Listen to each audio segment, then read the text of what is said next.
আসসালামু আলাইকুম, welcome back to cooking story by মুনালিসা।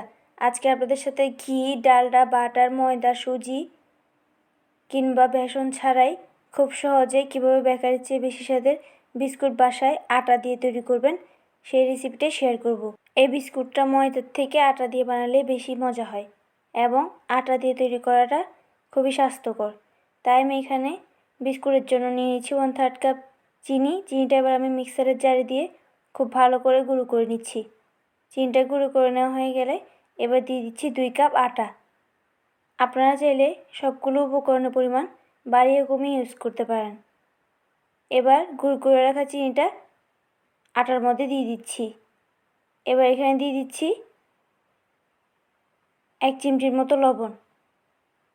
এবার শুকনো উপকরণগুলো একসাথে খুব ভালো করে মিশিয়ে নিচ্ছি। প্রথমে আমি এখানে 1/2 কাপ তেল নিয়েছি। এবার 1/2 কাপ তেলটা দিয়ে খুব ভালো করে মিশিয়ে নিচ্ছি।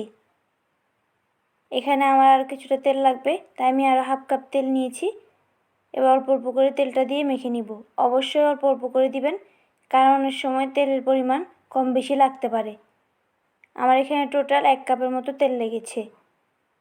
তেলটা অল্প অল্প করে দিবেন, খুব বেশি একসাথে দিলে অনেক সময় অনেক বেশি তেল হয়ে যায়। এতে করে কিন্তু বিস্কুটটা খেতে ভালো লাগবে না। অবশ্যই তেলের পরিমাণটা ঠিক রাখবেন। এবার সবগুলো বিস্কুট যেহেতু একই সাইজের হয়, তাই আমি চামচের সাহায্যে নিয়ে তারপর বিস্কুটগুলো হাতের সাহায্যে গোল করে তারপর সামান্য একটু চ্যাপ্টা করে বিস্কুটগুলো বানিয়ে নিচ্ছি। এই বিস্কুটটা বানাতে তেমন ঝামেলার প্রয়োজন হয় না। আপনারা যে কোনো সময় ঝটপট ঘরে থাকা উপকরণ দিয়ে বিস্কুটটা তৈরি করে নিতে পারেন। এখানে আমি লেখালেখির কাগজ ডাবল ইউজ করছি, তার উপরে এক এক করে বিস্কুটগুলো তৈরি করে দিয়ে দিচ্ছি। আজকে আমি ওভেনে বেক করছি, তবে আপনারা সেম রেসিপি ফলো করে চুলায় বেক করতে পারেন। বিস্কুটগুলো বেক করার জন্য প্রথমে ওভেনটা 180 ডিগ্রি সেলসিয়াস তাপমাত্রায় ফ্রিহিট করে নিয়েছি 10 মিনিটের জন্য। এবার আমি বিস্কুটটা 30 মিনিটের জন্য বেক করে নিচ্ছি। খুব বেশি সময় ধরে বেক করার প্রয়োজন হয় না, এতে করে বিস্কুটটা অনেক বেশি শক্ত হয়ে যেতে পারে। বিস্কুটটা হালকা একটু ঠান্ডা হয়ে আসলে আমি পরিবেশন করে নিচ্ছি, তবে আপনারা পুরোপুরি ঠান্ডা হওয়ার পরে বিস্কুটটা পরিবেশন করবেন, এতে করে বিস্কুটটা খেতে বেশি ভালো লাগবে। আপনারা দেখে নিশ্চয়ই বুঝতে পারছেন বিস্কুটটা কতটা পারফেক্ট হয়েছে। এই রেসিপিটা ফলো করে একবার হলো বাসায় বানাবেন এবং কেমন লেগেছে কমেন্ট করে জানাবেন।